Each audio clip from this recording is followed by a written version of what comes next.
And we are live as per usual. Every Tuesday, we have the Webtoon and Chill stream. For those of you who don't know what it is, it's the Chainsaw Maniac. And I just plumped my phone onto the desk, and hopefully the mic didn't pick that up. But if it did, I apologize for your ears. Welcome back to the stream, and my cat's meowing in the background. Hopefully the mic doesn't pick that up as well. What this live stream is about, basically for newcomers, I guess, to the channel, because we've been recently getting little by little a few newcomers every now and then. So if you're new to the channel, this live stream is just me chilling and drawing. Oh yeah, we pop up on my main screen. We have this awesome thing here, if you can see it on the stream, working on my comic in the background, and we're just in a chill. You grab a pen, you grab whatever you need, and we're gonna sit down, chill, draw, whatever, you know, whether it's a finger, whether it's a pencil or pen. Grab something, let's get drawing. Or maybe you just want to chill. Either way. Hello, we have Nikki, who has joined us and blessed us again with her presence on our live stream. She usually comes here quite regularly. She's one of the regulars. So how's things going?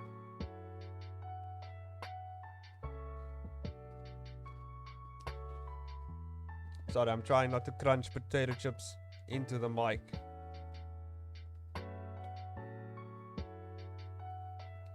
Yes.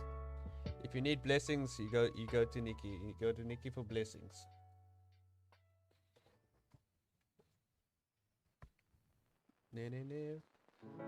Oh yeah, and if you guys haven't, I actually recently stumbled across 2 new Webtoon channels. Like if you want to listen to some Webtoon content, I think it was, what was the one? I can't remember. God damn it. I think it was Turtle and Bug, if I can remember. Oh yeah. Once the disc and the bed is in, it's all good. That's when you know your room's doing all good. And maybe if you have a setup ready for your drawing stuff and whatever you need, that's also all good.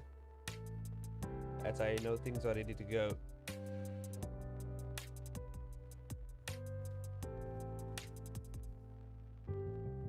Recently I've been getting a lot into painting backgrounds.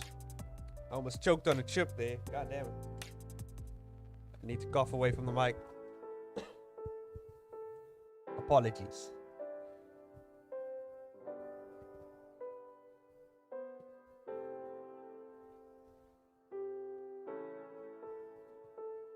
Yeah. That's good to hear. How did the move go? So I'm assuming the move went well.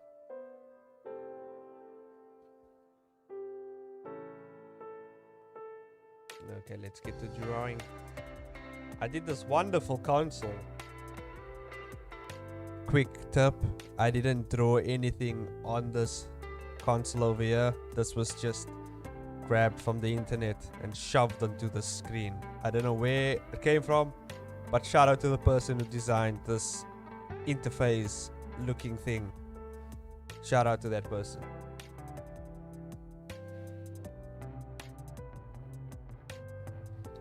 And now we get to draw a very close up.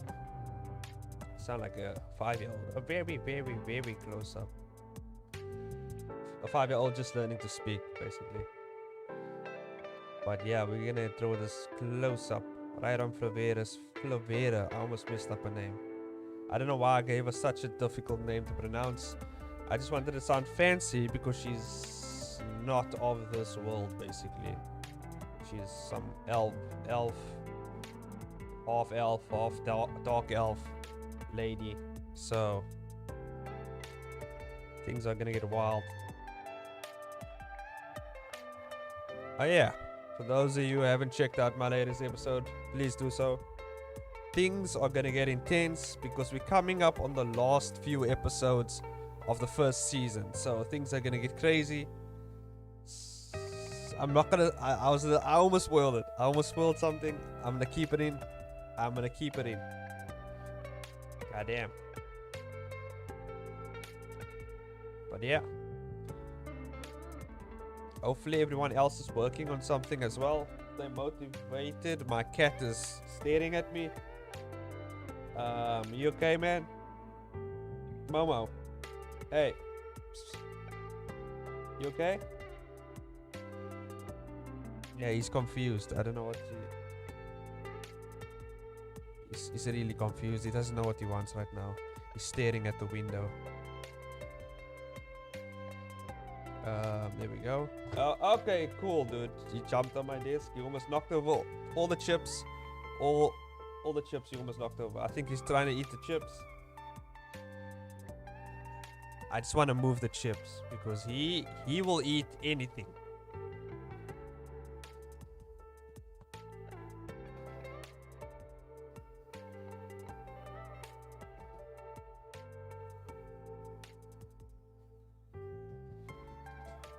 Okay.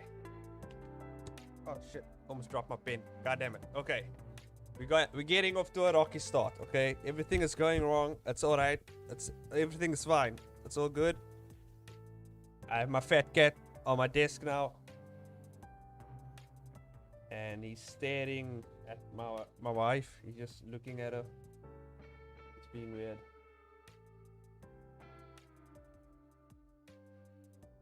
Explain.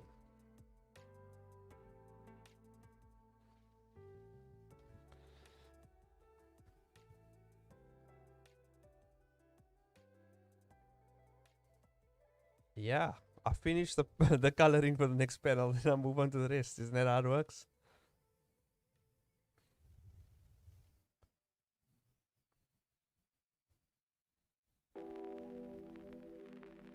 Oh yeah.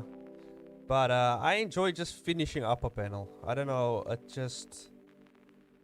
just satisfying, to be honest.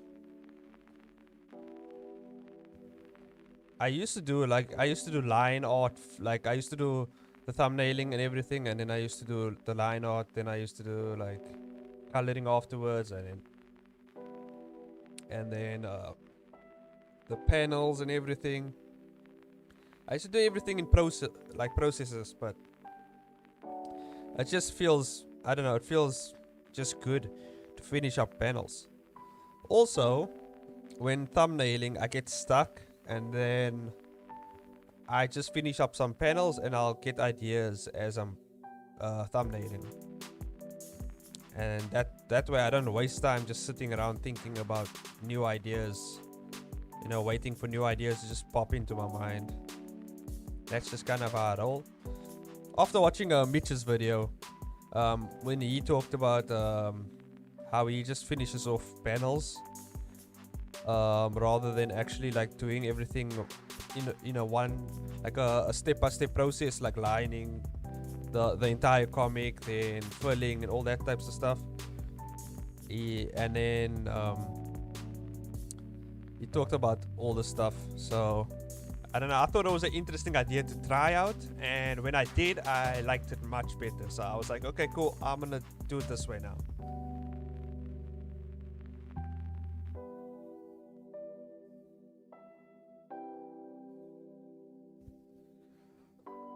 Yeah, so for me, like, basically finishing up panels is the break for me, like to take a break from thinking about thumbnailing and all that types of things, and the format of how basically where the panels are gonna fall and everything. I just finish up the panels right away.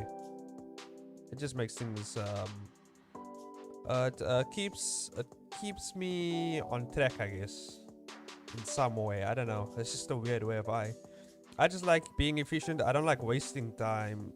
I feel like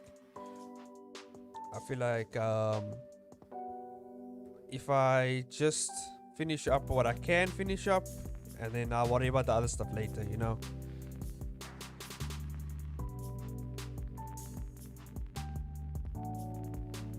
Yeah. Planning out your panels is really a good thing, but the way I write things, I don't know, it's kind of weird, because I'm working right at the moment. These last few episodes are not gonna be very dialogue driven, because usually when there's a lot of dialogue, that's when I really have to sit down and think about more about the scripting of the writing and what they're talking about, and try to make sense of everything. And the dialogue scenes, I usually just reuse all other old panels that I've used before for those. I don't know. I don't think that much about the panels, to be honest. Now that I think about it, like when it comes to drawing, I know what I want. It's just hard to I kind of try to visualize it, but it's hard to execute. That's the word.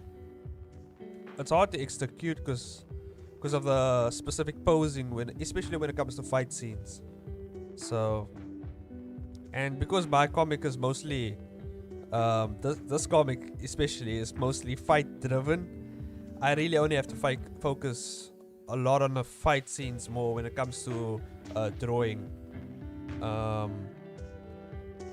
as well as the establishing shots or like establishing the backgrounds. That's usually, when it comes to drawing, that's the stuff I focus on most, as well as the dynamic posing shots where they throwing punches and kicks and flying around the area and doing all sorts of crazy stuff. The dialogue scenes, I don't focus on those as much as well. I just kind of, you know, I mostly reuse shots unless I can't, unless it's like a specific looking shot that I need to convey a certain scene, then I'll just draw it out. But I'll keep in mind, I'll draw it out in a way so that I can reuse it later. That's how I draw my stuff out. I'm always drawing stuff out in terms of I'm like planning on reusing certain panels later.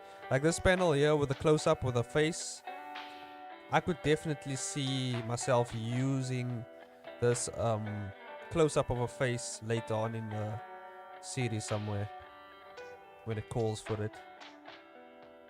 So that's what I'm gonna do. Also, I think in terms of when it comes to writing webcomics, my methods are kind of a bit different from usual people who draw webcomics.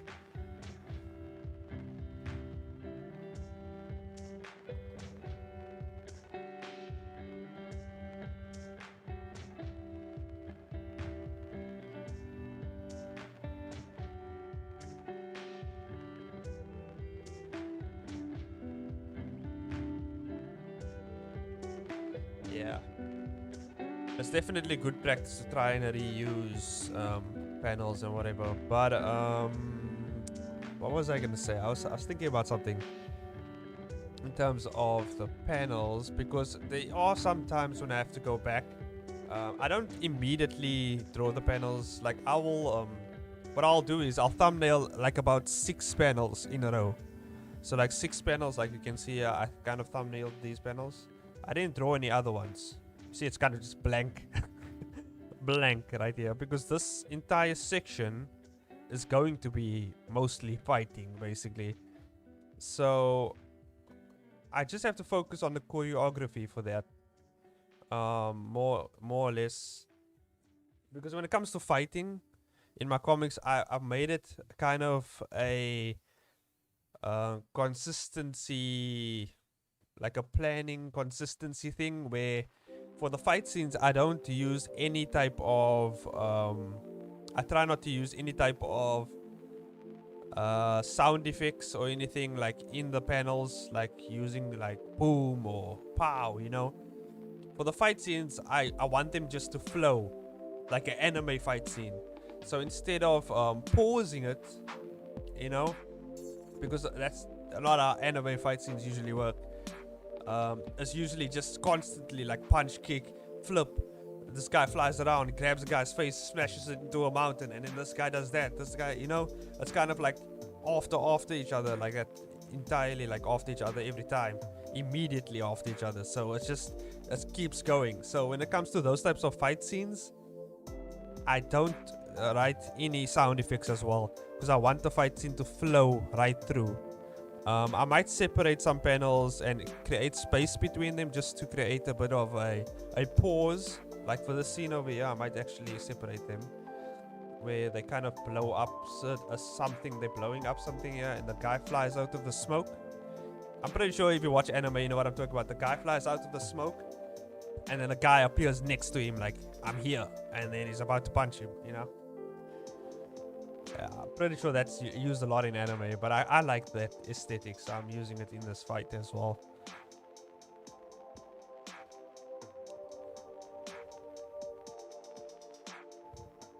Oh, damn.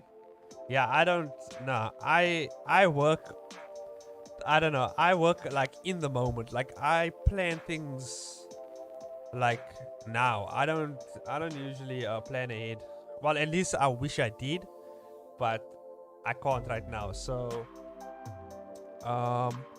surprisingly, how I plan webcomics is I'll just be chilling, or when I'm working, like I'll be working on something, like my regular job as an animator. I'll be working on a project or something, and then I'll think of ideas.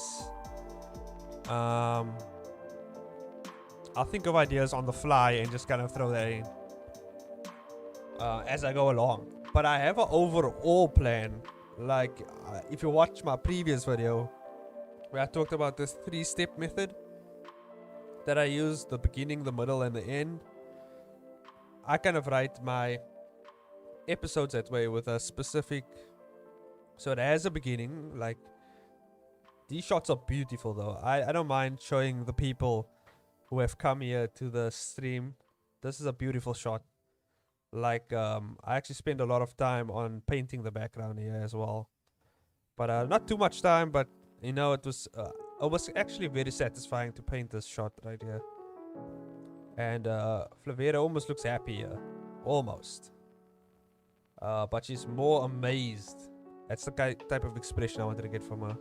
And then you get this like weird temple thing, very Iron Man like with the color scheme.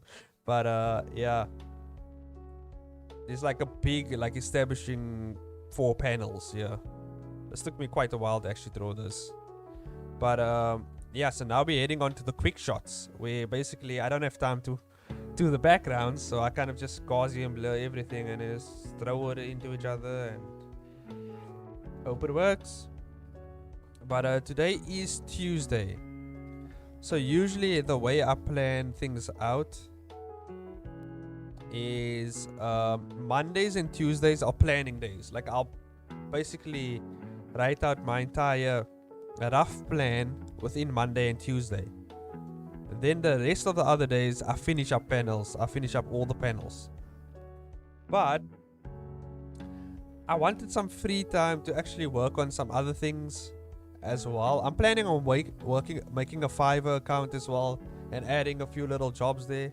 I will be in the future adding a Fiverr job to actually do some motion comics for for people's webcomics and comics, even novels. Like I'll do that if people pay me enough money. I'll obviously do it.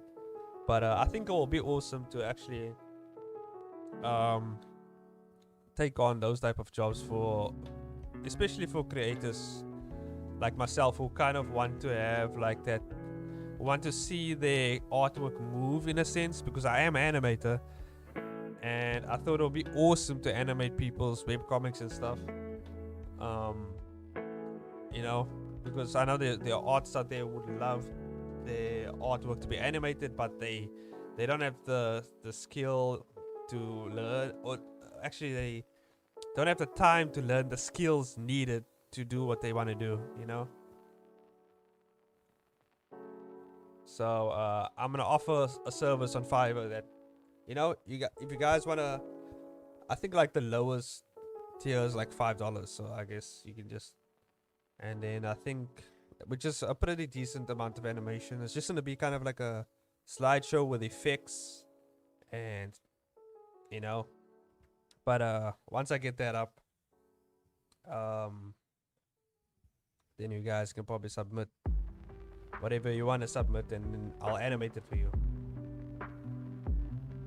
But we'll see how things go. Right now, I'm kind of busy with my webcomic, so I want to finish this up first. I also, in the future, when I'm done with the first season of this webcomic, I want to hop into, once I'm on my hiatus and working on my next webcomics first season, I want to kind of try and do more art challenges, I guess, during that time as well, because I think it will be fun to do those type of art challenges.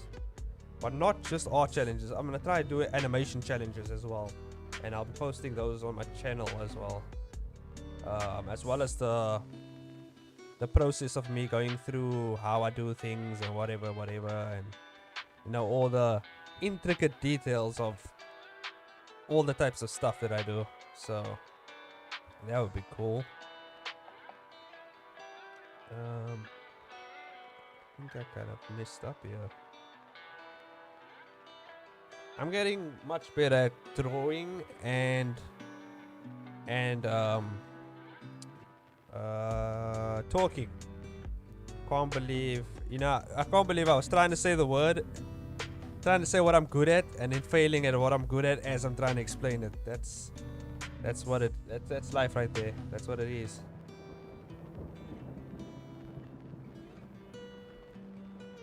Okay, we have. I want to kind of go back also when I'm done with the first season of my webcomic. I want to go back and kind of revise some of the previous artwork I've done for the webcomic, and just kind of go through, because I know the line art isn't that bad, but there are some scenes I wish I could actually have the time to sit down and actually polish it up a bit more. So as soon as this series, the first season of the series is done, this webcomic series, I will be polishing up some panels as well, and then I'll be re-uploading it as well to a new link. So that for those of you who have already read the series, if this is for everyone listening during the stream as well as after the stream, if you have if you have read my webcomic, I will be re-uploading it, but for those of you who have already read it, there will be additional info in the webcomic. So if you want to know more about the world and whatever's going on, there will be, I might add a few panels here and there just to make a clean transition between certain scenes as well, because I feel like certain things are rushed in my webcomic as well. So it will be kind of like a revision of the first season of this webcomic, because it is my first webcomic, so I kind of want to just polish it up a bit for those people who are, coming in to view my webcomic for the first time. I wanted to catch some eyes, because the first 3 episodes are the most impressionable episodes. There's hair on my mic, I'm trying to move it. Whose hair it is? It's probably mine.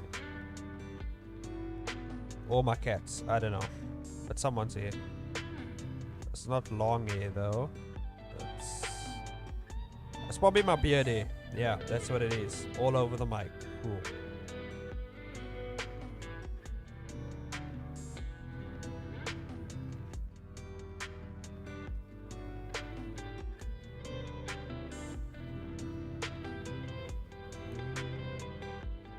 Hey there, and Jessica joins us for the stream, another regular guest here on the Webtoon and Chill live stream. How's things going, Jessica? Everything fine? Everything going alright?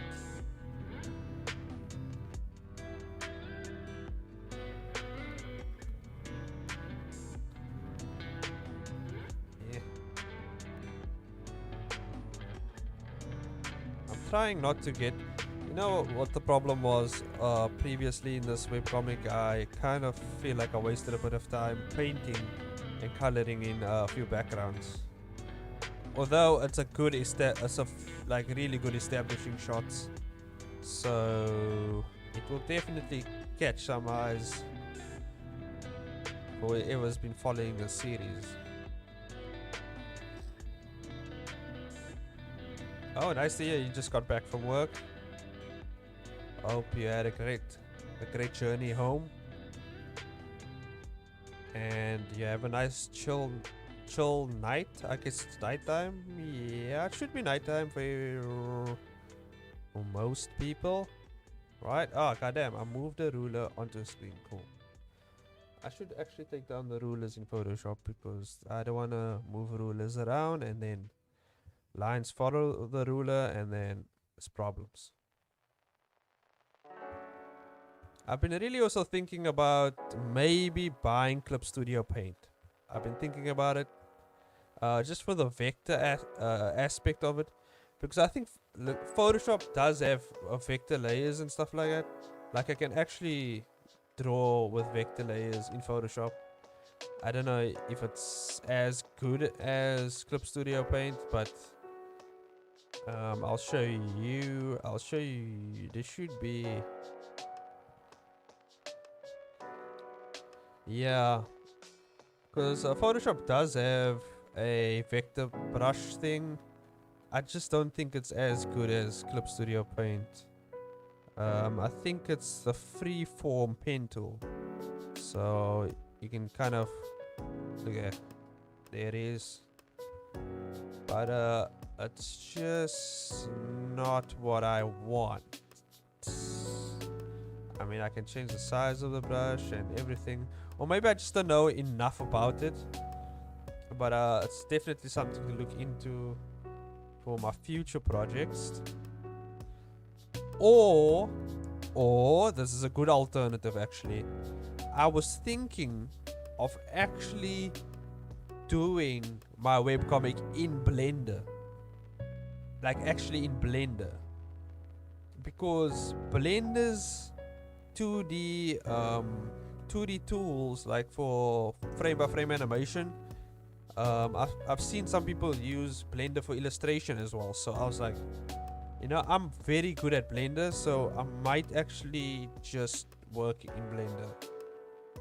I mean, professionally, I've worked in Blender for 5 years now, so it will be interesting. Actually, it's probably been 7 years me working in Blender, because I've worked in Blender before I started work, like just messing around with it. So man, I have a lot of knowledge about Blender. I might just also, it makes animating those 2D drawings quite easy. It makes it much easier basically. So if I ever feel like making a motion comic about my webcomic, it's already set up in Blender. So we will see how that goes. And I might actually do a series on it just in case, you know, anyone wants to see.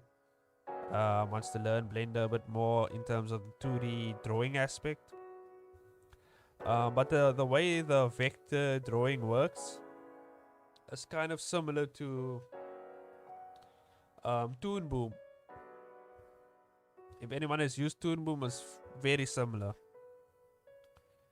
But the 3D aspect also makes it awesome, because Blender also has they have a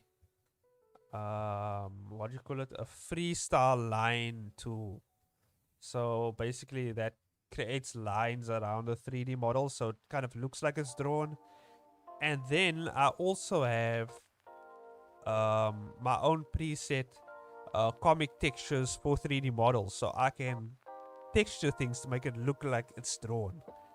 So that is definitely something I'm looking into for my next webcomic. The Blade Reaper's coming out. I don't know when it's coming out, to be honest.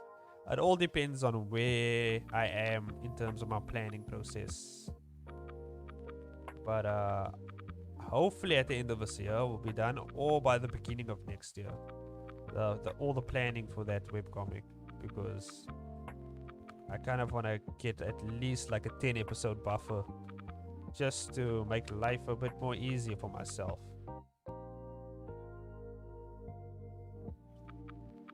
I can't believe I actually finished this drawing.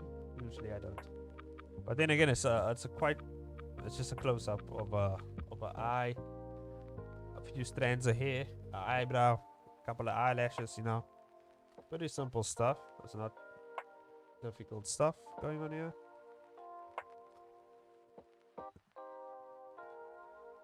I think in the last episode there was a lot of panels that there was only like about 5 panels I could actually reuse, so I mostly drew most of that stuff. So I think it is possible for me to finish. You know, if all my because the last episode I did, I basically did all the thumbnailing in like one day. So I finished all the thumbnailing for the last episode like in one day, and then I did actually most of the drawing on the weekend. So it took me like 3 days to write that episode. So it was pretty quick, and still a decent length of. It actually was actually a bit longer, but I reused a few episodes. That's why. Not episodes. I reused a few panels, so that's why it was a bit longer.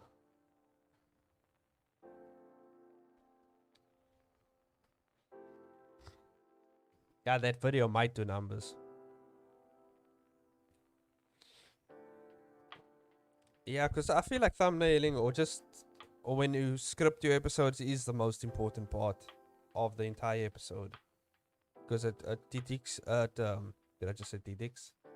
It predicts. Maybe that's not the word. It kind of deduces. I kind of lost the words, but you know what I mean. It kind of it makes the pacing. It kind of plans out your pacing process. That's kind of what I wanted to say. I couldn't figure out the word. I lost the word. I had it, and then I lost it. It starts with a D. It disappeared into my mind, like the Homer Simpson meme when he's just piecing out into the bushes. That's kind of what happened to my mind. I don't know. It was weird. Deducts. No, that's not the word. I don't know. I don't know what's the word.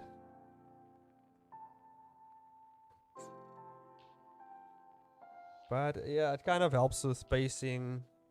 Helps plan out your pacing. Helps plan out everything basically, because it's the planning process. That's when you plan your things out, and if it goes well, everything goes well.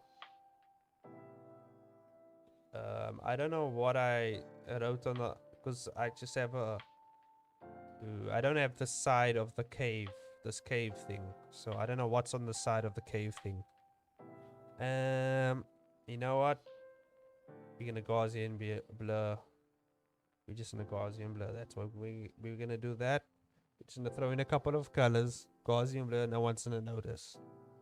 That's what I tell myself, and it works. Unless you're watching the stream, and then you know, it is what it is.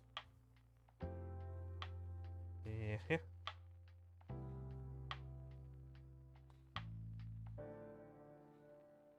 Yeah, words are hard. Definitely. The hardest thing. Words are quite difficult, and then that makes scripting difficult, and that makes writing difficult, which makes things just difficult, and then you don't feel like doing it, and that's why you create a fighting webcomic where no one talks and they just keep punching and kicking. You see? Yeah, I found a way around it, guys. There's actually a manga called Blame or Blame. It's well, I think it's more of a visual novel, but they don't use basically there's no dialogue in that entire thing. They just show images and they convey a story with only images, very little dialogue, like very little.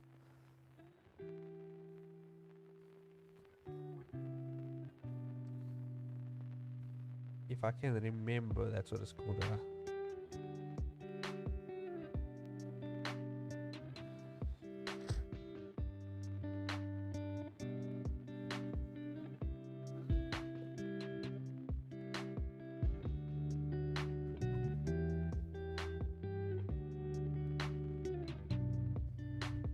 Yeah, redoing thumbnails. Definitely when you come back to them, there's definitely some where you're like, okay, I feel like I have to, change this up a bit. I'm just kind of painting some background here in the back. I think that's good enough. It is a dark cave, so I can get away with this. Can get away with some darkness here in the back.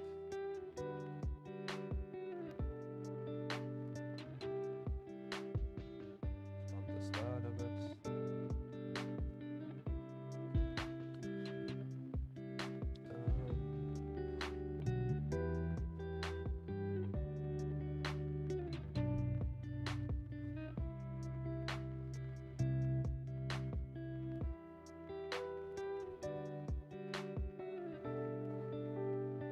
Yeah. Yeah, if your webcomics mostly dialogue, that's, oh my god. Because I'm not a good writer. I mean my background is animation, so I'm good at visual stuff. But when it comes to the writing, oh my god.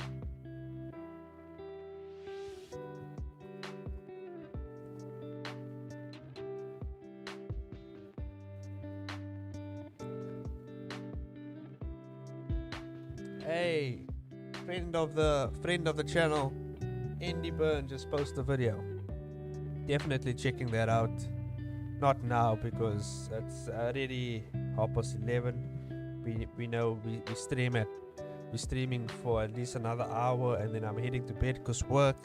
So when I have the time tomorrow, I will check that out. But for those of you who live on the other side of the planet who have the time, definitely check out Andy Byrne's videos. If you like webcomic stuff, she has good content for you guys, mostly for Webtoon creators as well. So yeah, good tips and tricks over there. Some of the tips and tricks I still use in my webcomic from those videos, so it's a lot of help.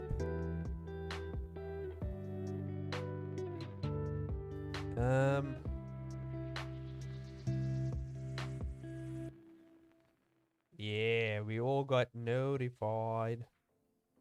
Oh yeah, I was actually mentioning there's another upcoming there's a few more upcoming creators on the Webtoon / YouTube side of things coming up as well. I think they call Pantheon Talks.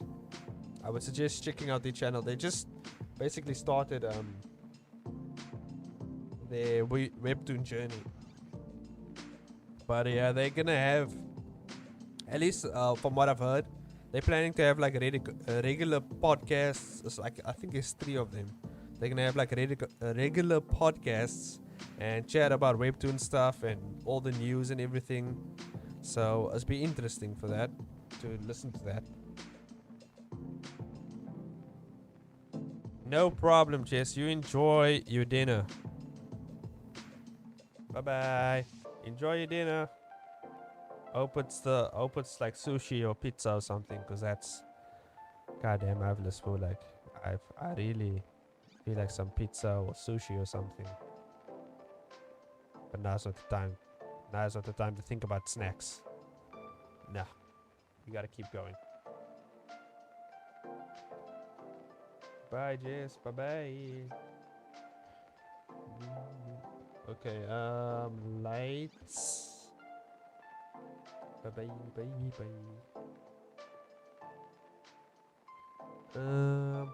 Now we just gotta up. That's not good lighting actually. I just need to. Oh, actually, we need just put it on top, and then that's how I do my lighting. Yeah, I try to keep things simple. There we go. Lighting, some form of lighting. It definitely changes the hue of everything. Yada yada yada. I'm gonna leave the background like that. It's a very small. No one's gonna notice that. I'm leaving that like that. Now we're gonna get to the crazy scene where this guy is charging forward.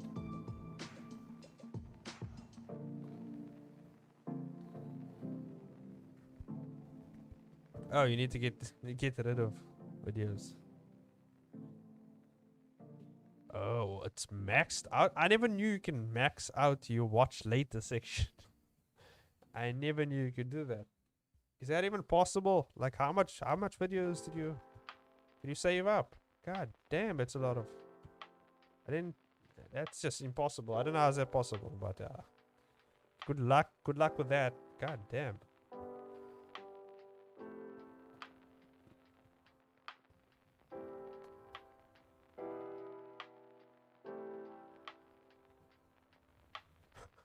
$5K videos? Oh my god. Yeah, now I know because you put all their videos on watch later. God damn.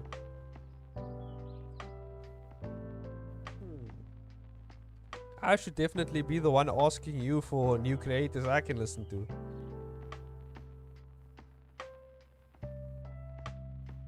But it is quite scarce though.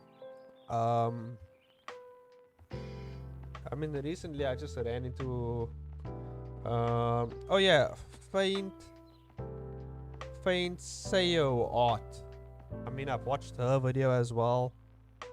And Webcomics Hub does webcomics videos, Pantheon talks. I mentioned them already.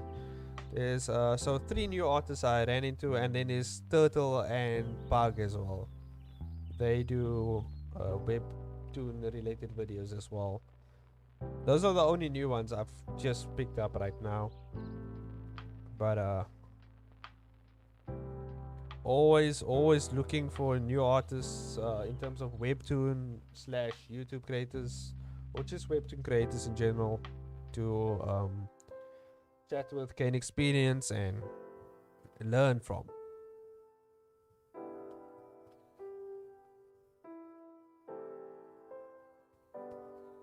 Yeah, I'm always looking for new content just to chill and like listen to while I draw and stuff like that. That's the reason I think that mostly inspired me to create like these long live stream videos, or just like advice videos in general, or just chatting videos in general, just so everyone has a bit of background noise so they can focus on their work and have something to listen to. And maybe I give them some tips. Maybe they learn from it, maybe they don't, maybe they just enjoy listening, you know.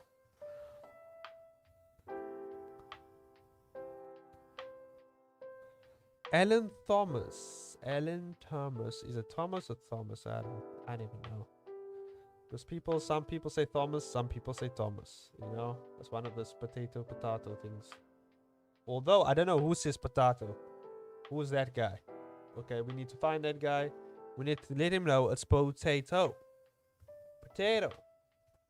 Need to let him know that his opinion is fine, but his opinion is wrong. And we need to let him know that. And that's the most important things, you know, that we've got to talk about. Alan Thomas. I don't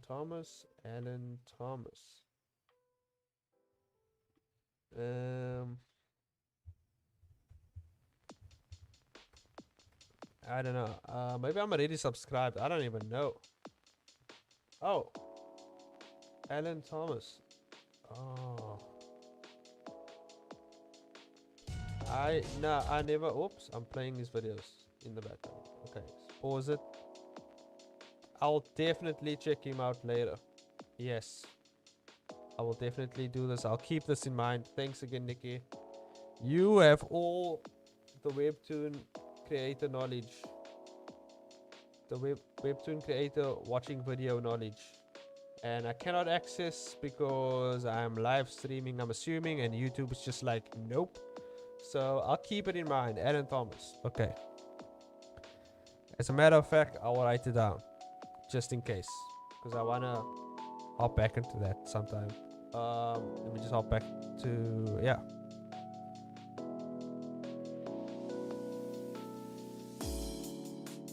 Daily uploads, yeah. Man, I wish I could do daily uploads. I mean, I can. To be honest, I think I can.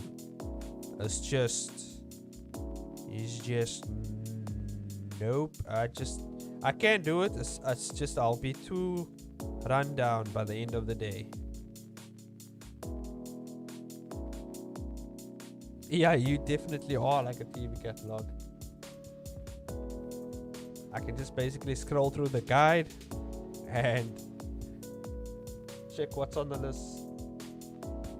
But usually what I do when I look for new Webtoon creators is I go onto YouTube and I type in Webtoon, go to filters, and then I change it to upload date.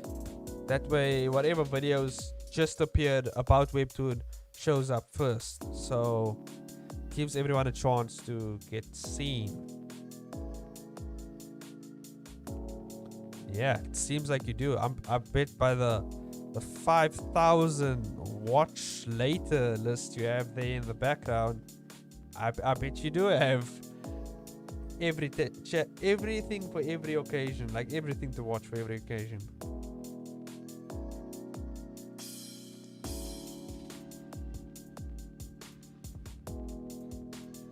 Yeah, upload date.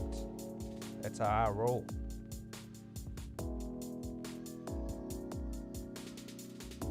Upload date is the way to go when you want to learn. Like when it comes to finding new artists, that's the way to go for Webtoon. Just filter by upload date and go ahead and find them.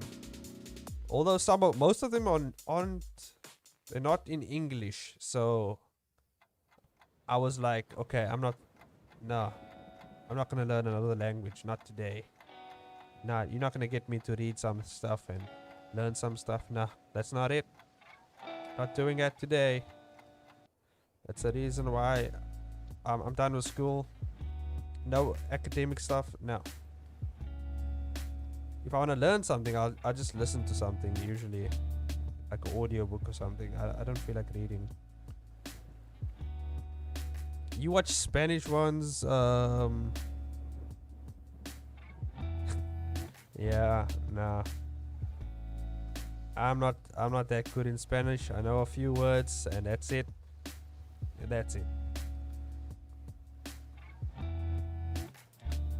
I feel like I have the most useless second language in the entire world, which is Afrikaans.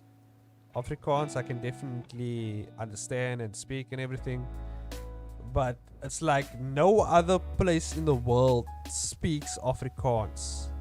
Not that I know of. It's only in South Africa.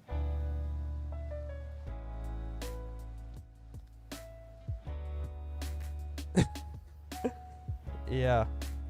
Yeah, that's what I've also noticed, that a lot of Spanish announcers speak really fast as well. But then again, there are a lot of Japanese announcers that speak fast as well. So, I don't know. I feel like it just doesn't matter. Whatever language you just don't understand, it always sounds like they're speaking fast because you're kind of new to the language. I mean, like if I speak like I am right now and someone doesn't know English properly, they will probably think I'm speaking fast.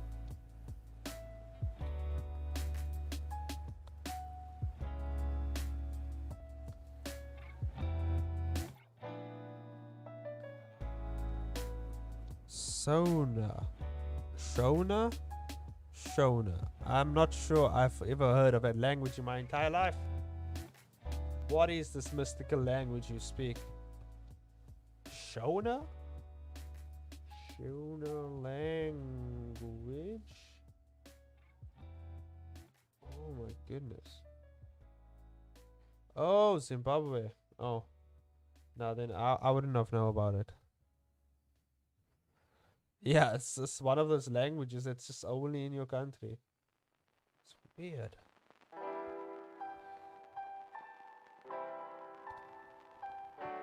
I've never heard of it. Actually, it sounds familiar, but I've never heard a lot about it. So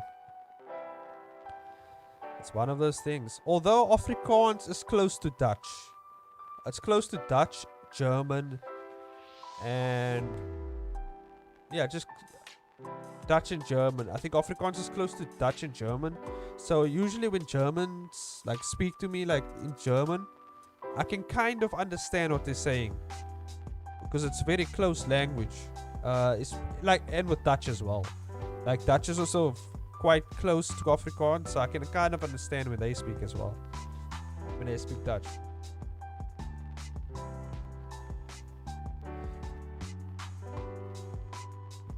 Yeah, that's true. Maybe, yeah, but Afrikaans also has Africa in it. It has the word Africa in it, so I'm pretty sure you can kind of deduce, where is it coming from. Unlike Shauna, I don't know, it just sounds very obscure. I've never heard of it before. Shout out to all the Shauna speakers out there. Not sure if you're listening, but yeah, you need to be more promotive of your language. You need to kind of get it out there. Let people know it's an actual language.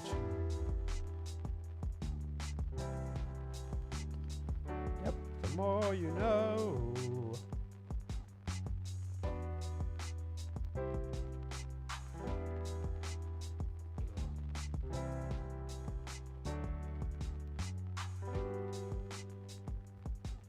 I don't know how I'm gonna draw it because this hair is actually like fire. Not fire as in it's like fire as in it's actually literally fire. It's like made out of fire. So I'm kind of it's very interesting to draw this hair because it's I don't know why we do that with words where we just take a word like fire and turn it into something. Then when I say fire, just people like the younger people will probably well, then again I'm young, so people in my age will just kind of confuse fire with fire. You know what I mean? It's even hard to explain, but I'm pretty sure everyone knows what I mean. Let me just kind of move the mic a bit closer because I feel like it's a bit far. Okay, there we go. That should be fine. Okay. Let's try and draw this fire hairstyle. Yeah. Made out of actual real fire. I think in my recent episode, you can definitely see my Dragon Ball Z inspired work. Is that or Dragon Ball Z? Yeah, you can kind of see where my roots came from. That's what I'm trying to say. A DBZ inspired work.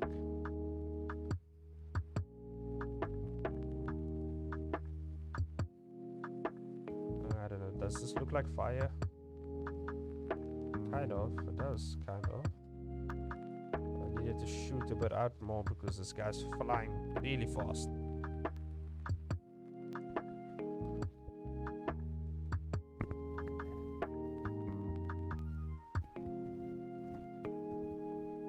Yeah.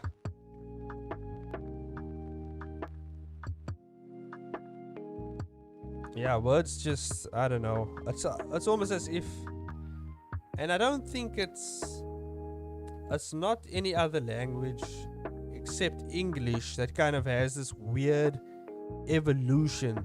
It's like a evolving language.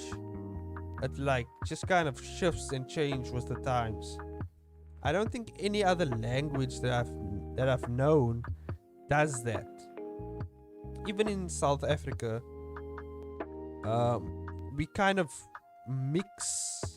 kind of mix English into Afrikaans, and then we get our own variation of English, and I guess variation of Afrikaans. But English is like crazy. It's like some sort of virus, you know, like a certain type of virus that is going around nowadays. That's kind of like what English is like, you know. It just infects people in a certain way. Quite infectious. Highly contagious, basically.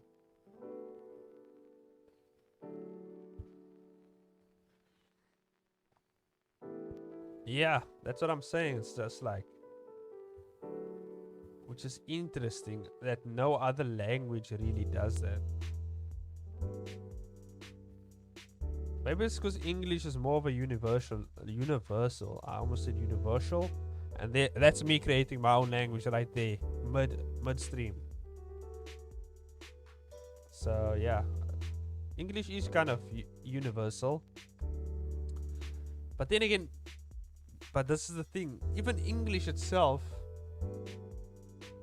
like, cause you get England, and England, England's English is different from the English that we have now, and that English is evolving. You know how insane that is. It's kind of like if English had a son, and then the son just kind of evolved into its own thing. Then it became greater than its father, and it's just like, Dad, I'm taking over now. And then it just kind of stabbed its father, and like, now I'm the king type of vibes. You know what I mean?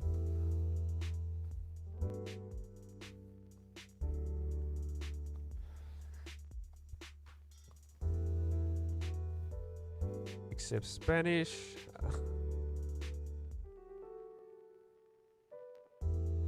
Oh, okay. So yeah, Spanish. So yeah. Maybe that's why, because no one's standing by the English, you know, trying to keep it pure. The Royal Academy sounds interesting.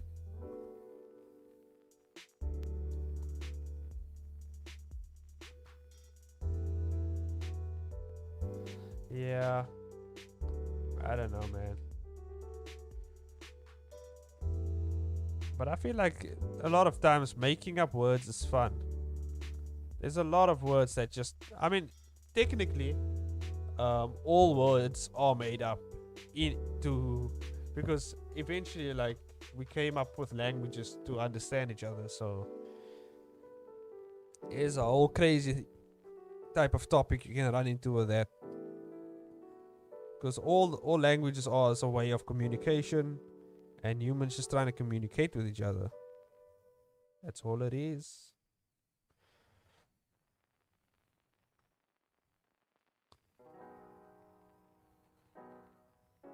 Yeah, it is interesting. I think in to be honest, South Africa really doesn't. They don't care about languages. Oh my god, they just invent new languages like every now and then. Like, I mean, that's why we have 11 official languages. Like, what other country has 11 official languages? It's just like, why do we need 11? Why? Why do we need 11 languages? For what? I don't understand. I would understand if you come from another country, but in the same country we have 11. Yeah, South Africa has 11 official languages. Now, you can ask me to name them all, but I will not be able to. English, Afrikaans, I know this, and I know I'm gonna butcher the pronunciation for most of these words. There's English, there's Afrikaans, there's Xhosa, there's Zulu,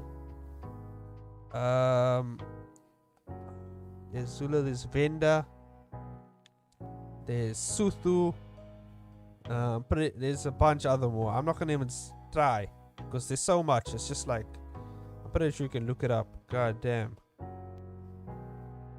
Now, you tell me who invented those languages? I don't know. I have no idea. where they came from, who made it. I know Zulu came from specifically, I think, Shaka Zulu, because I mean they have Zulu, Zulu tribe, Zulu. So I'm pretty sure they came up with their own languages there, but then I don't know where the other ones came from. So I don't know. Why do we have 11 languages? I don't know, man. We couldn't have just one. I think that's what it is. Although South Africans are notoriously known for stealing, so they could have stolen those languages. I wouldn't doubt it. Wouldn't doubt it at all. We are pretty good at it, I will say. So whoever's languages that is, we're not giving it back. That's for sure. Nah, it's ours now. It's too late. It's ours. You'll have to come get it yourself. Yep, that's what it is. They just took it and left. They're like, oh, I like that language. Okay, that's ours now. That is mine.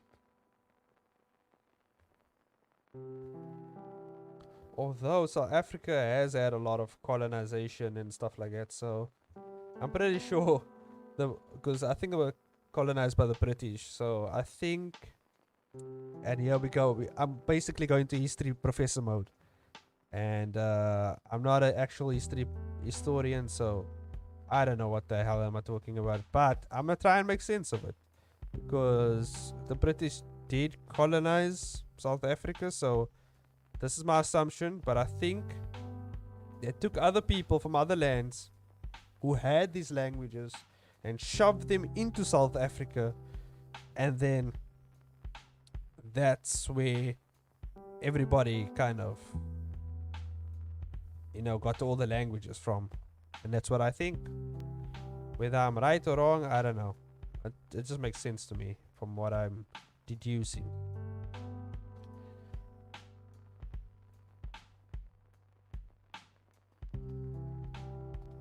Yeah. No, that just makes the most sense to me. Do you know of any Webtoon festivals that's coming up, or challenges or anything?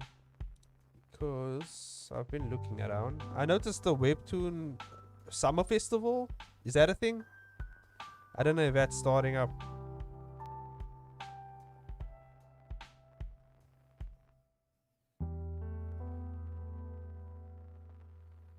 Yeah, I heard about that. And I saw the panels and everything, but I usually don't attend those, so it is what it is. I have stuff to do. But they did say they're gonna put it out later sometime, so you can watch it for free. Oh, you signed up for it. Nice.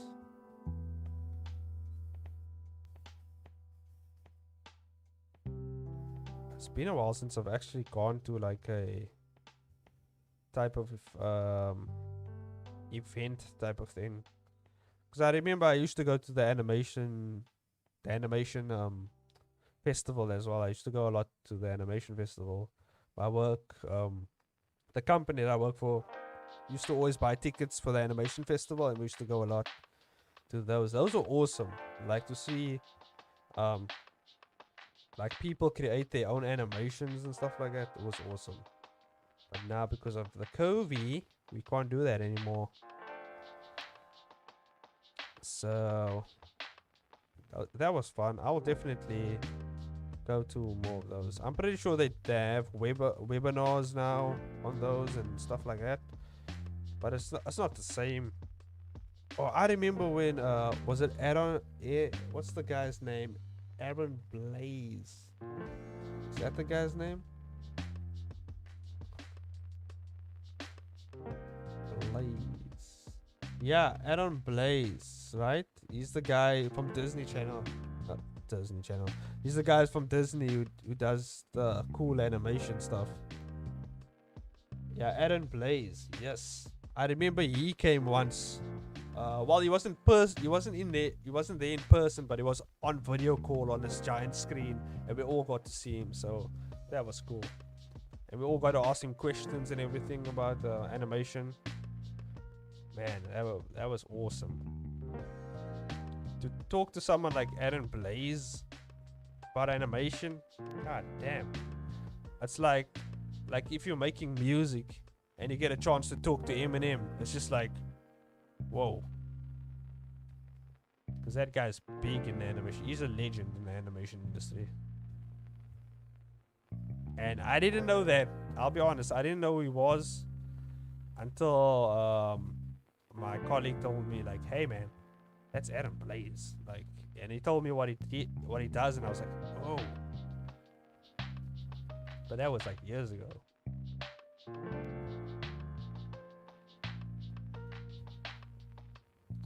I can't remember what we actually talk about when we were there, to be honest.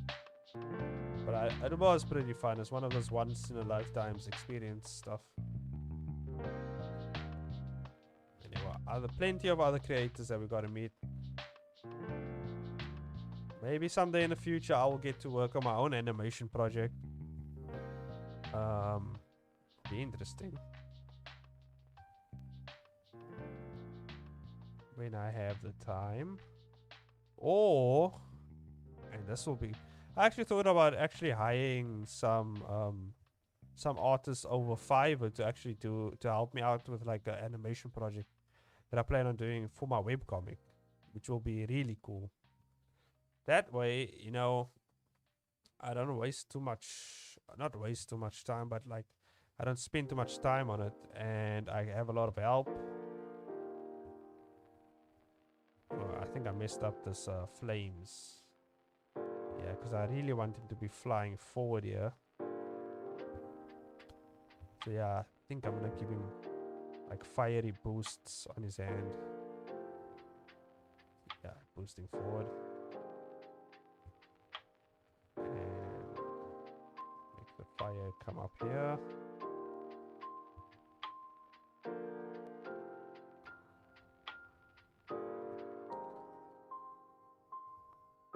Yeah, this guy's launching himself right there. Just launching.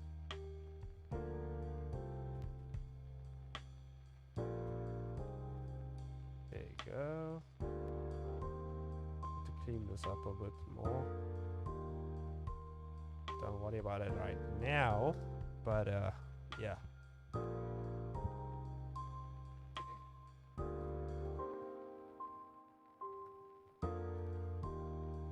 Yeah, it's flying. And that should be fine.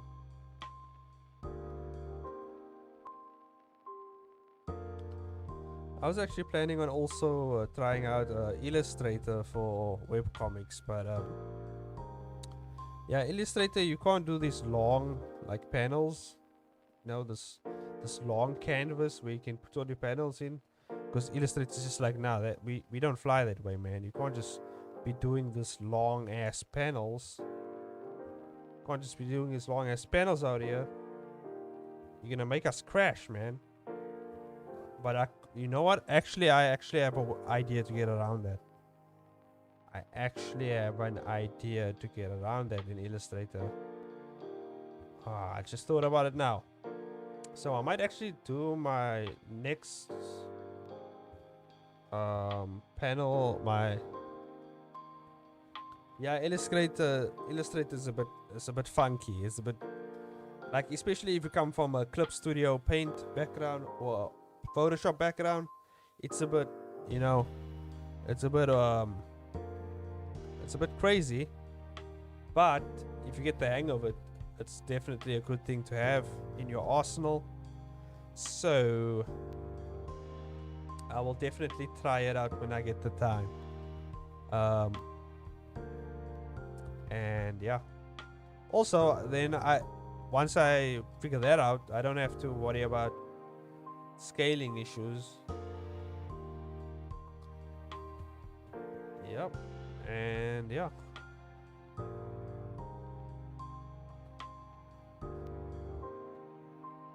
And then I'll have nice clean lines as well, which will be cool. Not saying my lines aren't as clean as they can be right now, but definitely be a step up for my line art.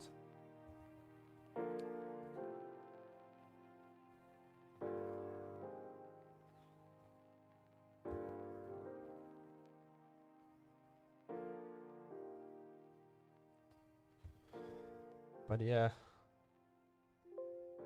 Illustrator is a bit weird. That's what I have to say with that. I tried it out like a few days ago and I was just like, problem. And I was just like, enough of these problems. Going back to what I know, Photoshop, going back to it. And I was just like, I'm sticking with this. This is what it is now. But yeah, definitely, I think I'm definitely rather going to try out the Blender idea I had. Because that will definitely be a huge benefit if I can figure that out. Like a working pipeline for my webcomics using Blender. Yeah. Definitely.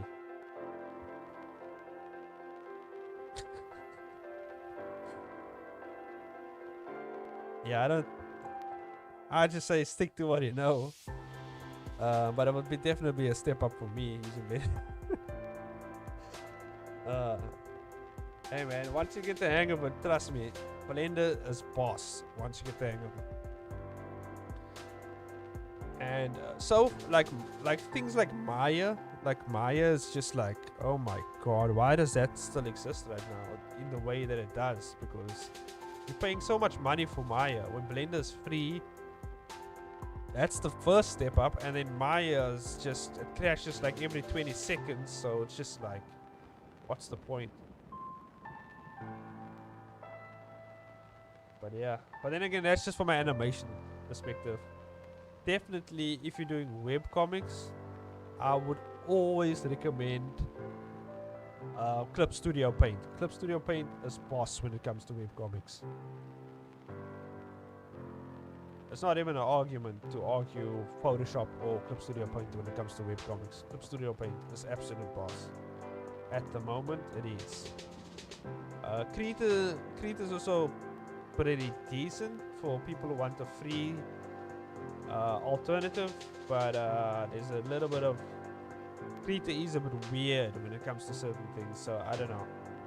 But it is free, so if you want to start out, Krita is another alternative, which is pretty good for a free alternative instead of Photoshop or Clip Studio Paint. But if you build up the cash, definitely go for Clip Studio Paint. It'll definitely help you out in the long run when it comes to comics. And oh shit, I just shot coffee almost onto my mic. That's crazy.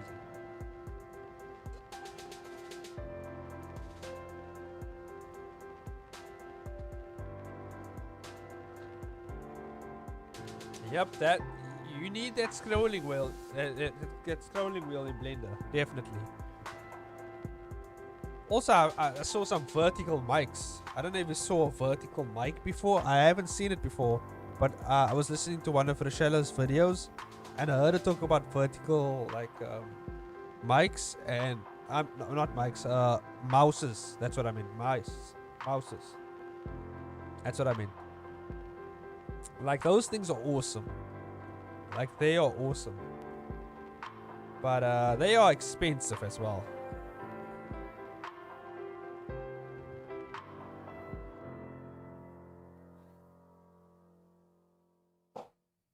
Yeah, those things they are expensive. I was like, oh my god.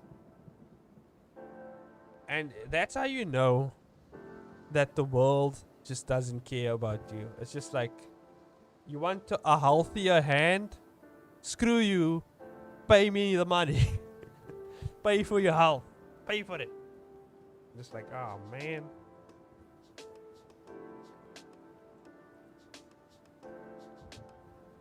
But yeah, I'm also saving up for a new mic. This mic is fine, but I want a good professional sounding mic. And I know I've been doing the popping in the mic, so definitely a good deal to get a pop filter, because I don't have a pop filter. So if you hear my P's stumping too hard on the mic, it's because I don't have a pop filter. So yeah, I just try and say the P's really softly into the mic so it doesn't explode your eardrums.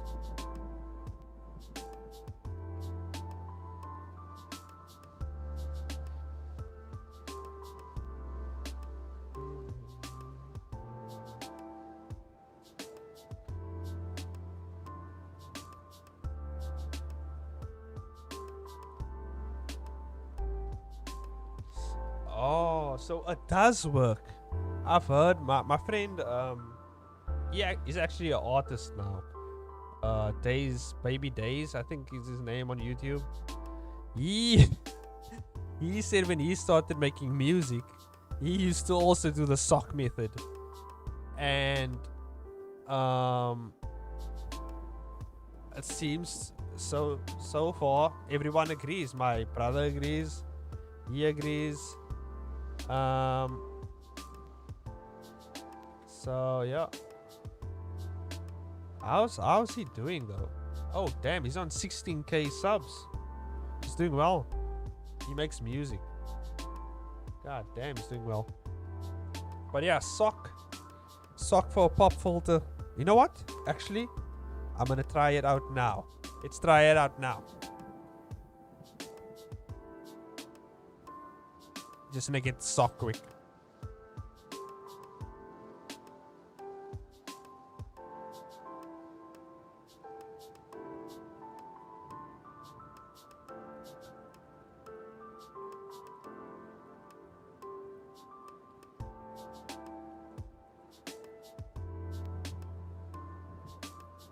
The sock is on the mic. Okay. I don't know. Does it sound weird? Is the sock on the mic now? I don't know if this is better or worse. Let me know, Nikki. I don't know. Is the magic sock working? What if I do this?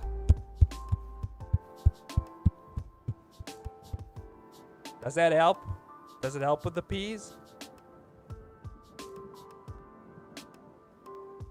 Ah, so it's working is what I'm getting at. Oh, it does. I can see it on the sound levels. It isn't as loud. Ah, damn. Theory confirmed. Sock method confirmed. There we go, guys. You want a good mic? Get you any type of mic. You throw a sock on there. Professional quality. Yes. Now, all I need to do is find a default sock. One that I don't wear. And put it on the mic. So, there's that. Otherwise, I'm going to be running out of socks real soon. Yeah. This definitely helps. Okay. I'm officially a professional sound engineer. Thank you very much. With the help of Nikki. And now I have professional sound quality. And that's what it is.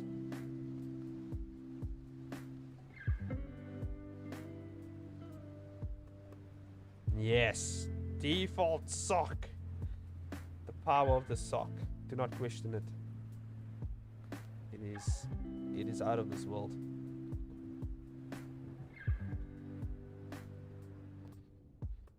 So now we know socks don't have one purpose. They're not just there if you put on your feet. They are there for mic filters. For pop filters specifically. There we go. Okay. Where was I coloring in this thing? There we go.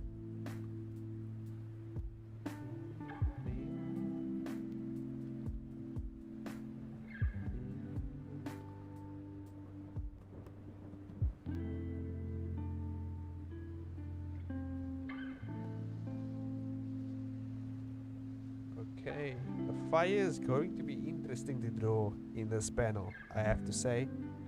It's gonna be very, very interesting. Okay, now we're going for the brows. The brows are colored in. Going for the eyes.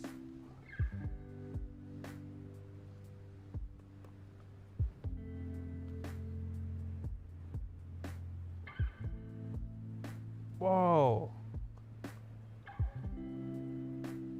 I knew it. I knew it was true. They thought they could keep the secret from us, but we knew it all along. Socks were used for pop filters. I knew it. I wouldn't be surprised if the FBI broke into my ceiling right now. I figured out too much, guys. It is what it is. They hopefully they're not listening. But if they are, it's good quality, you know. The audio is good quality.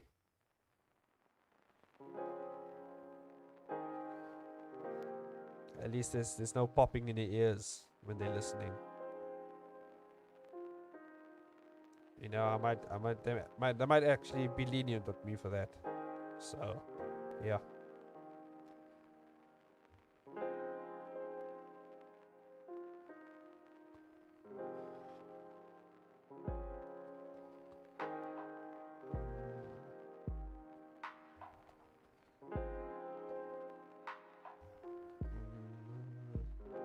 Oh yeah, but exactly. It's all about that crisp quality. All about that crisp quality. But what I was gonna say is, soon I will be moving. Not away from my house though. I will be moving from the room I'm currently in into another room. So I will basically have a full studio basically for my videos and everything. So I will be very professional like. I'll be building my own office and everything. So yeah.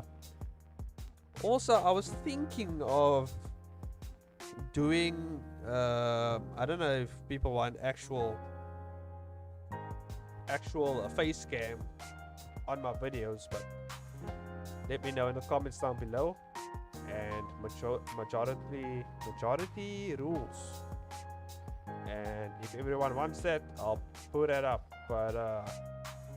But in the future though, once I have my office set up and everything, then I'll do that. But I was also thinking about, I could just actually make a character that follows my face rig on my phone or camera, and then I can actually make the character follow my face, and then I'll have an animated character that follows my face movements on the bottom of the screen, and it'll be like a face cam with my little character there. I've seen some people do that actually, so I can actually do that with I think it's Adobe Character. There's a feature that makes you able to do that, so it'll be interesting. Oh yeah, VTuber, that's the word. I was trying to think of. Yeah, so I think I'm gonna add that to the streams. I think it'll be fun.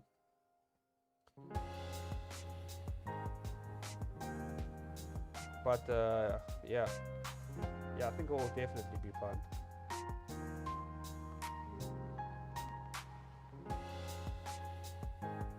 Once I figure it out, then I'm gonna do it. Yes.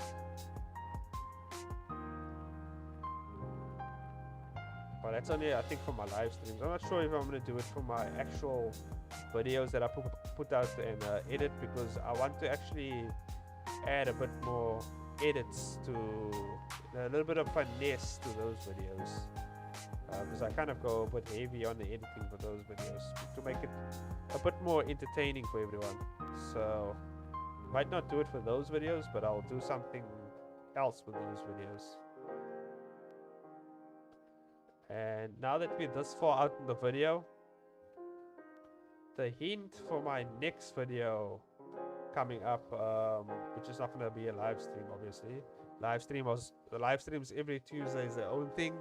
The Webtoon and Chill streams. It's their own thing on Tuesday. But every Thursday I post like videos. So like little short videos, advice videos and stuff like that.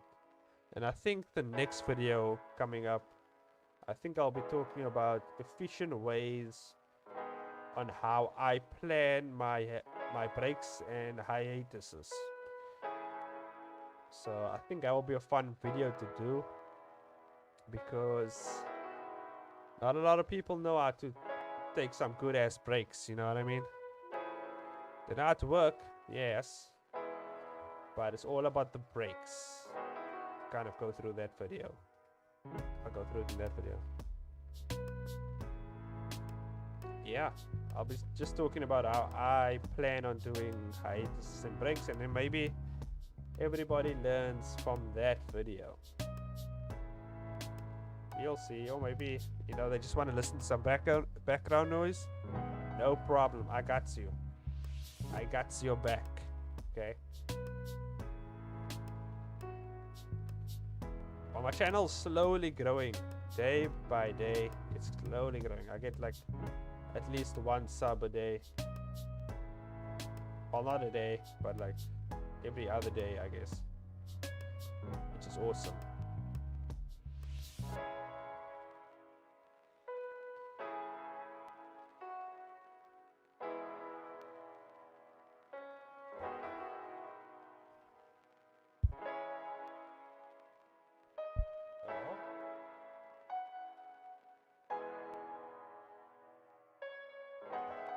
Oh, I thought I heard a noise. I don't know what it was. Yeah, no prob. Thanks. Thanks for the congrats. Thanks for the congrats. Yeah, I think I'm up to 126 subs, which is cool. Yeah.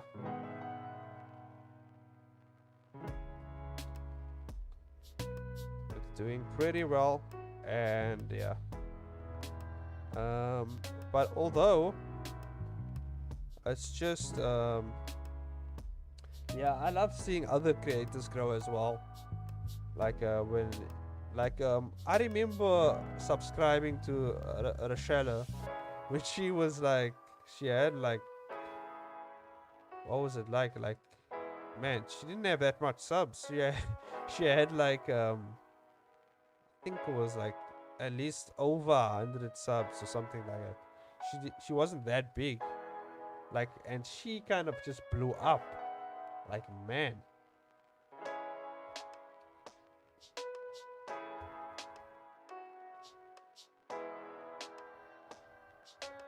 Like watching her growth was like, whoa. That like actually really inspired me to actually start making videos, like webcomic videos.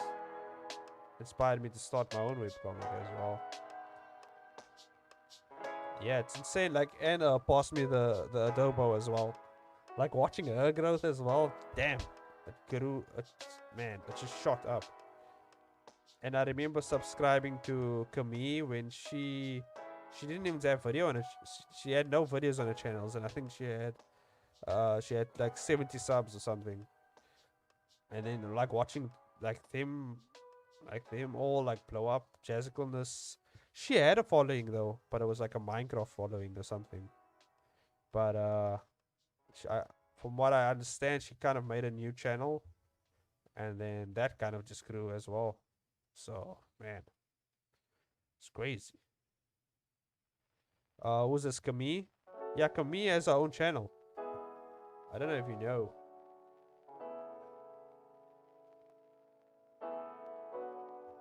Yeah. Yeah, Camille has her own channel as well. Man, the last video I remember watching of Camille was she was talking about NFTs, and she went very big brain on those NFTs, and I lost all my brain cells listening to that video. I was just like, whoa, damn, she's dropping bombs.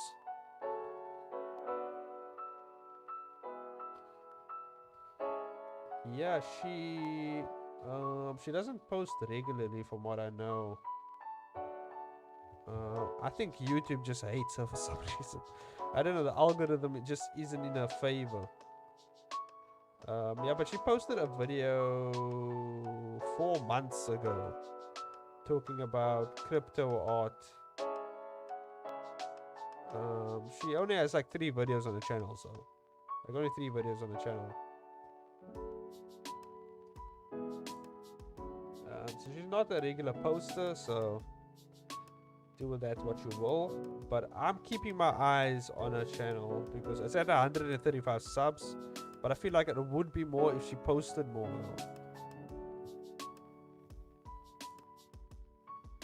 It's all about the posting, man.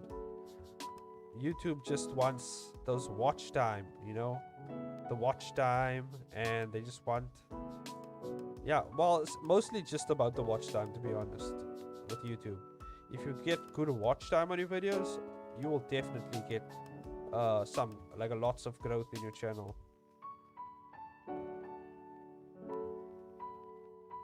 I get decent like watch time on my channel, so it's slowly growing, slowly but surely.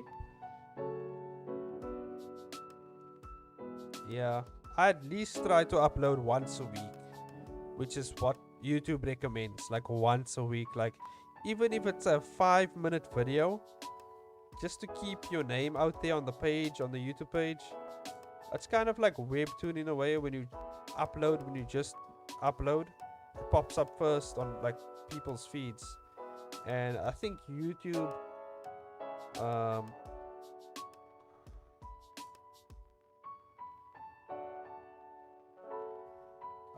actually streaming isn't as much work as making videos, to be honest.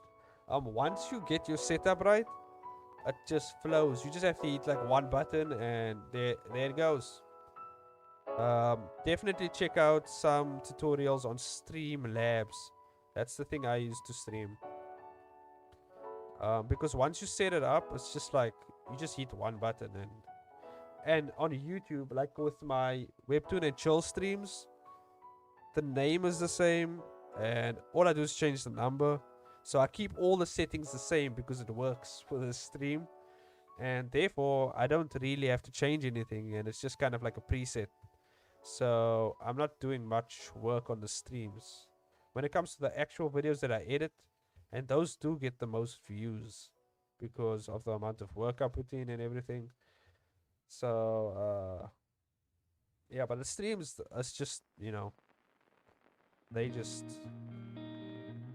pretty chill.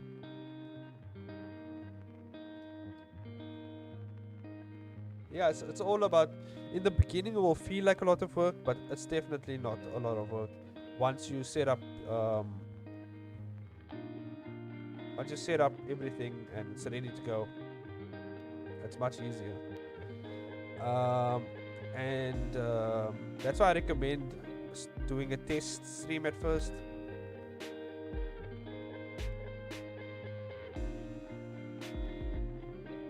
And then seeing how that goes.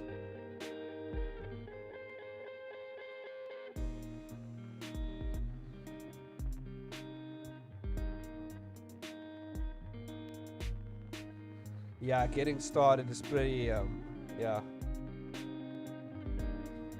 Like, I was putting it off for a bit as well, but once I saw Mitch do live streams. Was it Mitch? Or who did the live streams first? I saw someone do live streams. I was like, oh, that would be interesting to do live streams. I think it was Mitch, yeah. Mitch actually inspired me to do live streams. I saw him do live streams and I was like, man, that would be cool to do live streams. And his live streams were pretty fun, man. Miss that guy. He barely uploads nowadays. But I really love his gaming content now as well.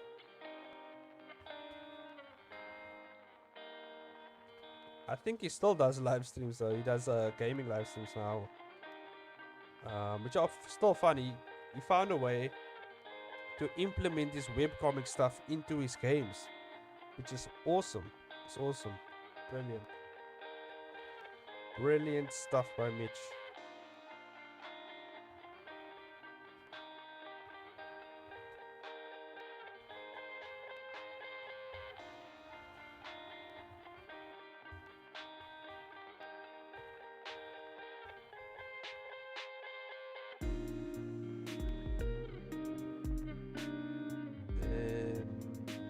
don't see the holes.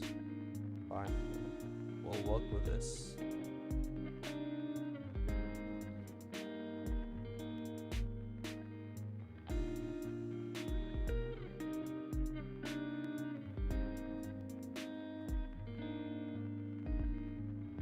Yeah, their live streams are pretty awesome now.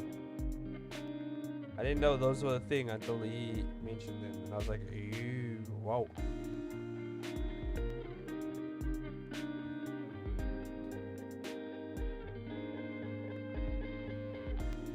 But I wasn't actually mentioned to Mitch that I actually have my own personal like 3D library. So if you even needed assets like for 3D stuff, whether it's character animations or anything, you can just hit me up and I'll just send those to him, because it's pretty like generic assets. It's pretty simple stuff. But yeah. But I heard him and recently checked him out as well. Chris Manson. He also does webcomics. I don't know if you have seen him, but him and Mitch kind of worked together on a project, I think. For Chris's what was it? He's like, because Chris started a series on he actually started a virtual like webcomic series on his YouTube channel, which is pretty cool, because it's kind of like I don't know how to explain it, but it's just basically a virtual webcomic.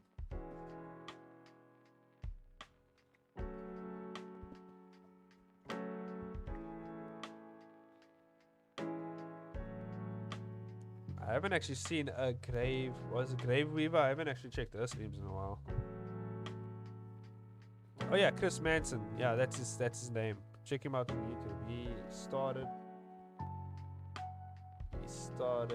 his own virtual webcomic series. Do not search just Chris Manson on YouTube, because actual Charles Manson will pop up. So just type in Chris Manson Webtoon. Or is it Chris Mason? I keep saying Manson. I'm not sure if it's Chris Mason. Yeah, it's Chris Mason, not Manson. I don't know why I said Manson. It's Chris Mason. Just take the N out. The N out of the name. Yeah, he started a new web series called Void. The Void. Very interesting. I only saw the first episode so far. I didn't even finish it. I didn't get time to finish it, but I definitely want to check it out in my own time. It looks really cool. He always has really awesome art, so very, very visually appealing, as well as the way it's conducted with the web series. So very interesting. Yeah, he's pretty well, I wouldn't say he's big in the webtoon community, but he's there, you know. I think he's pretty big. 300 subs. He's around Indie Burn level, and she's also growing pretty rapidly as well.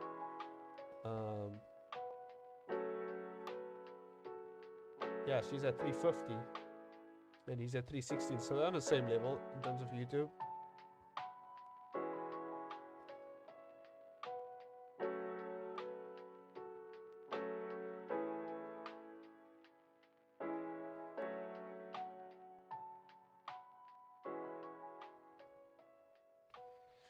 But yeah, his videos are quite awesome. He has but I feel like he's focusing more on his series, his web series now, which I really want to check out. It's actually, I never actually thought about just posting your webcomic on your channel as a web series. That would have actually been something to think about for the future. But actually, I was thinking of turning my webcomic in the future, turning my webcomic into like a motion comic on my YouTube channel. Thought it would be cool to do that. Or maybe at least once I figure out the blender thing, then it will be much easier to turn my other webcomic into um, a motion comic. Yeah. Then once I figure it out, I will definitely do it. Because I've done motion comics before actually.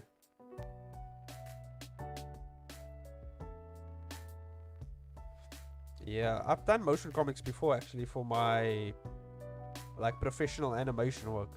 We've actually done motion comics. So it's not anything new for me. I can actually do it. Like it will probably take me it'll take me as long as I think it will take a week for me to actually put out the actual episode. So not too long. Maybe less than a week, maybe like 5 days. Depending on the editing as well. And if I'm not too busy with anything else. So yeah, that will be something to look forward to. I'll be writing that down as a future project.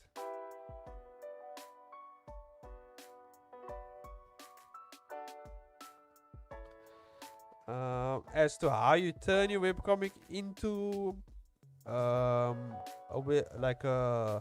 motion comic, I think it would be best to actually check out other motion comic work and then see what they did, and then learn video editing, and then do your own way, because everybody has their own style of motion comics. So you kind of have to find your style for that, and then figure out how to do the visual effects, and yeah, you will have it. It's just a matter of taking the time to learn everything. For now, though, I think you should just focus on your webcomic. Yeah, it's gonna be way too much work to do all that at the moment, but it's a good project to do in the future.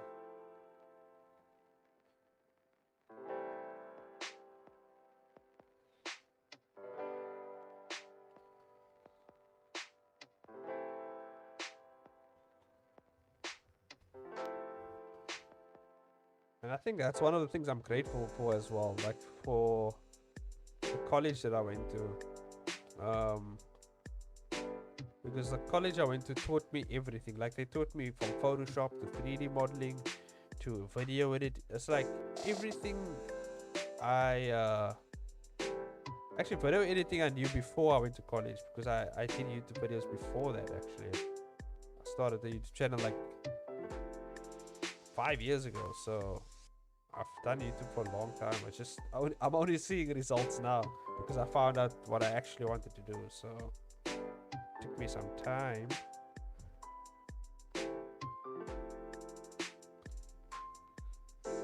Yeah, well, like once you actually, but that's why I'm cutting my web comic series into seasons, so that I have time to do stuff like this, because on the hiatus of the series, of the webcomic series, I then can do all these types of things, all these creative other ideas that I have. I can explore all these other things. So yeah, also by cutting it up into seasons, it doesn't kind of like because as an artist, your art grows with you. So it kind of gives people a break from the artwork, because I know the artwork is gonna get better over time. So it kind of gives people a break, like, because if they just see the terrible artwork before they see the awesome artwork at the end of the season or series or whatever, they're gonna be like, I don't know if it's gonna kind of bother them a bit. So the seasonal breaks are definitely gonna help. It gives me time to improve on the artwork, and then come back to it. It kind of gives people a fresh look at the artwork as well. You know what I mean?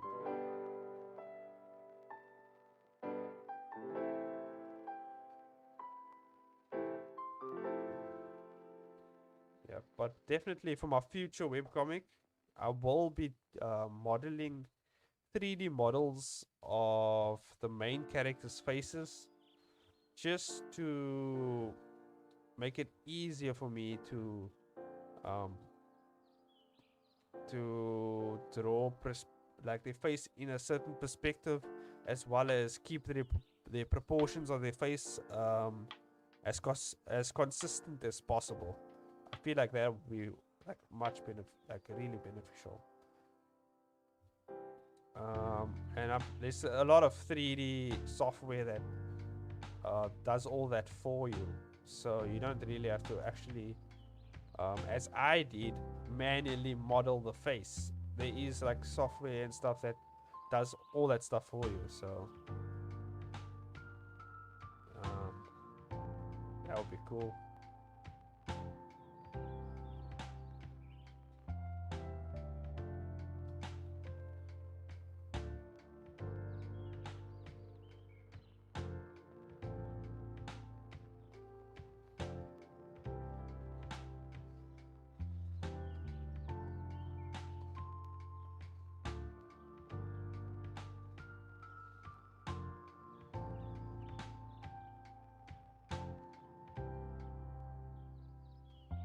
Yeah. Blender actually has its own. It has its own character maker thing in it, so I'll just be using that, as well as Adobe. Adobe just kind of threw Blender Foundation some cash, and now there's like new plugins in Blender. That there's this Mixamo plugin. For those of you who don't know what Mixamo is, it's kind of like a animation thing. Like it has like walk cycles and stuff like that on there that it can kind of apply to any 3D character. So, and I feel like that will really help with posing in terms of walking, running, jumping. There's all types of animations on there that I can just throw onto my character and just change a view to the perspective I want, and then just draw that perspective. I think I will definitely up my game in terms of perspective and dynamic posing. So, but this is all future things I'm talking about that I will be looking into. So yeah, I don't know. I feel like I'm a visual effects, and I feel like I'm an art nerd, I guess, in a sense. But then again, I find a way to mix my hobbies into my profession, in a sense. So, because I'm a 3D artist, and I use all this 3D art stuff, but in my profession. But at the same time, I kind of find a way to use them in my hobby as well. I don't know. It's just everything kind of mends together, or like melts together pretty well. I mean, even my YouTube channel is like a variation of like my profession and artwork that I do, like my hobby and everything. So yeah, it's pretty cool. I feel like that's the reason I don't play as much games as I used to, because I'm too busy working on my own thing now. Because every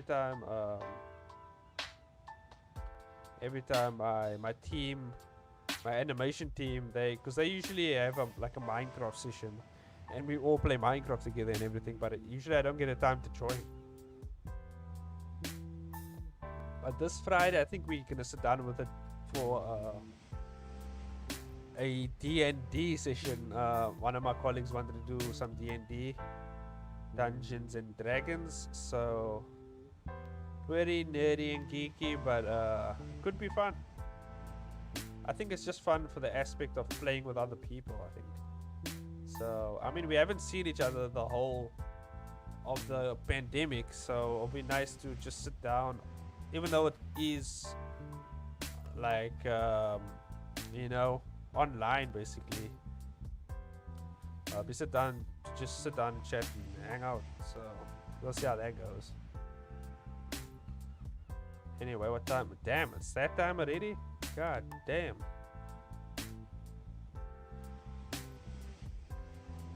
I'm not sure. I'm like when it comes to strategy-based games, I just, oh my god, anything that involves thinking is just like, oh god, here we go again. I feel like I can play it. I definitely have the mental capacity to excel, but I feel like I'm just mentally lazy, to be honest.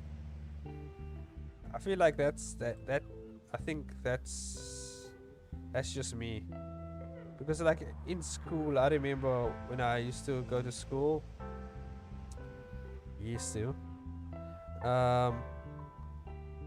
Like the teachers always told me like you have like untapped potential. You can become a doctor, a scientist. Like you, like if you put your mind in, they could actually see like, I don't know how they could, but like a teacher can actually tell when a student is like not not actually pushing themselves the way they supposed to. Because like I would just like, because like at school I wouldn't aim for like 70% or 90% or 100%. I wouldn't aim for like A. I would aim for C, or like just 50%. You know, I wouldn't aim that high because I'm just like, I'm not into it. You know, it's like I'm not gonna do this in my future. It's just, so why should I try so hard to do something that I don't want to do? So I'm just not gonna do it. Yeah, I just did enough to get by because I knew I'm not like, who's gonna, like, where in my life am I gonna ever use like 12th grade algebra? Like, why? Why would I need that? I don't need that. And then I don't know why I did this to myself, but it was, my god, I don't know, it's the worst decision I ever made. I took physics and biology. Biology was pretty awesome though. I enjoyed biology, even though I didn't, you know, put my all into it.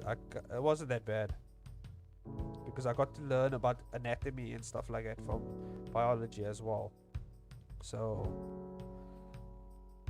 it was pretty cool. And then physics is just physics, you know. It's one of those things that sound cool, but it just hurts your brain. I don't know. But yeah, the teachers always told me, man, they were like, you just drawing in class, you're not paying attention, you know. And I knew what I wanted to do. I either wanted to get into the gaming industry or draw comics. One of the two, right? And when at 12th grade, when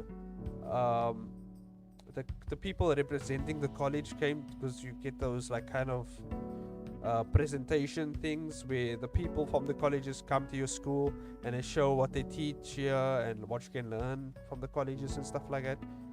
And there was this college, I don't mind promoting them, they're awesome. Friends of Design Academy of Digital Art. That's the college I went to. They are awesome. They teach you everything there.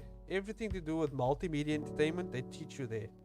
I'm pretty sure they have courses in coding and illustration and design and stuff like that. But I took the multimedia course, which is, we dealt mostly with gaming stuff, but the stuff you learn in there, you can use for video editing, for visual effects, for gaming, as I said. You can use it. There's so much applications for it. It's such a big field, multimedia entertainment. You can even go to sound engineering. You can do like all types of crazy things, and I really appreciate like learning all that stuff. If it wasn't for them, I wouldn't have actually become a professional animator 5 years ago.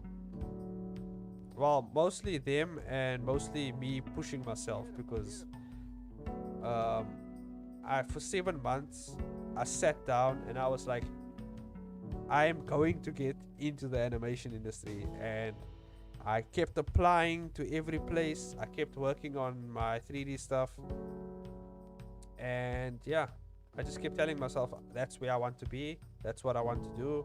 And I kept applying and applying and applying. Sometimes I apply like 20 times at the same place. I don't care. I kept applying. There's no rule on not applying too much. And eventually the company I'm working at now picked me up. And I was like, I got to know everyone. And obviously I got plenty of other offers at gaming companies and stuff like that. But the thing about this company that I'm working at currently is the one big thing I love about this company is they treat you like actual family. Like, if we have a problem, we solve it together.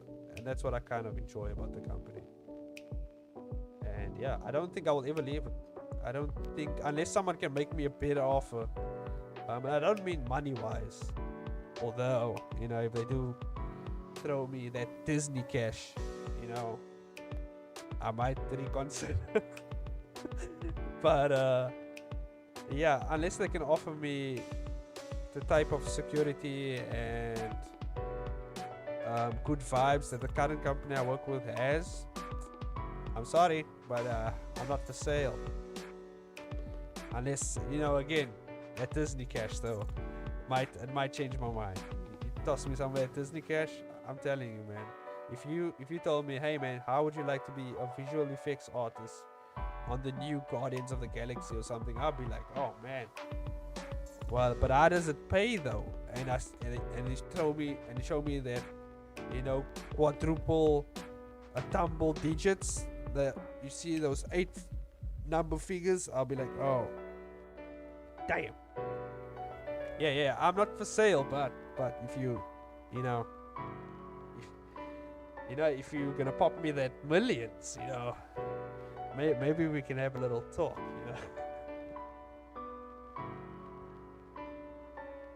But so far, no one's made me a good offer, so I'm here. But also, and this is another thing that I like about this company, is also they give you the artistic freedom to do other things as well. So, like, I do a lot of small jobs on the side.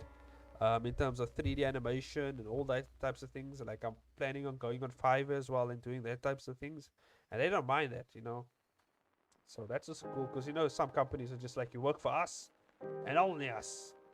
No work gets outside of this company, But they kind of give you that freedom as well to explore different avenues and stuff like that. So I really enjoy that.